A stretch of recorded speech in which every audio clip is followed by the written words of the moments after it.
আচ্ছা, ইতিমধ্যে আমরা কিন্তু আমাদের ড্যাশবোর্ড সিস্টেম সহ অনেক কিছু জেনেছি। সো আমরা যদি এখন আমাদের ওয়েবসাইটটা কোন অবস্থায় আছে এটা যদি একটু দেখতে চাই, এটার জন্য আমরা কি করতে পারি? তো এটার জন্য বেসিক্যালি আমরা এই যে কোভিড bangladesh.myshopify.com এই ডোমেনটা যদি কপি করে আমি যদি এখানে পেস্ট করি, আমার এখানে দেখা যাচ্ছে এটা হচ্ছে আমার ওয়েবসাইটের বর্তমান অবস্থা। অর্থাৎ এখানে একটা অটোমেটিক্যালি একটা লোগো পেয়ে গেল। দেন হচ্ছে এখানে একটা মেনু আছে, মেনুগুলো ঠিক না আমরা চাইলে ঠিক করতে পারবো। দেন হচ্ছে একটা ব্যানার ইমেজ। দেন এই হচ্ছে আমাদের ওয়েবসাইটের বর্তমান অবস্থা।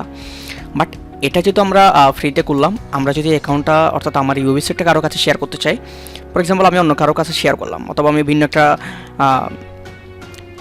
ইন্টারপ্রাইসে ভিন্ন একটা ব্রাউজার থেকে ট্রাই করলাম, এখানে আসলে দেখবেন এখানে আমাকে এটা অ্যাক্সেস করতে দিচ্ছে না। দেখতে পাচ্ছেন, দ্যাট মিনস আপনি যদি covid.bangladesh.myshopify.com এই ডোমেনটা এখন কাউকে শেয়ার করেন, উনি চাইলে আপনার ওয়েবসাইটের বর্তমান অবস্থাকে উনি দেখতে পারবেন না। ঠিক আছে? তো এই ক্ষেত্রে বলা হচ্ছে কি এখানে এন্টার ইউজিং এ পাসওয়ার্ড। অনেক সময় ক্লায়েন্টের স্টোরে আপনি এই জিনিসটা দেখতে পারেন, ক্লায়েন্ট আপনাকে পাসওয়ার্ডটা দিয়ে দিলে আপনি এন্টার করে চাইলে দেখতে পারবেন। বাট আমরা এই ফিচারটা এখন ইউজ করতে পারতেছি না। কারণ হচ্ছে কি, আপনারা এখানে আসলে দেখতে পারবেন যে এখানে বলা হচ্ছে ডিসেবল পাসওয়ার্ড পেজ, এরকম একটা অপশন দেখা আছে। তো এটা যে আমরা ইউজ করতে চাই আমাদের প্রিমিয়াম প্ল্যান ইউজ করতে, আমি যদি এখানে ক্লিক করে আপনারা দেখতে পাচ্ছেন আমাকে বলা হচ্ছে শপিফাইয়ের অ্যাটলিস্ট একটা প্ল্যান আমাকে কিনলে দেন আমাকে ওরা ওই অপশনটা ইউজ করতে দেবে।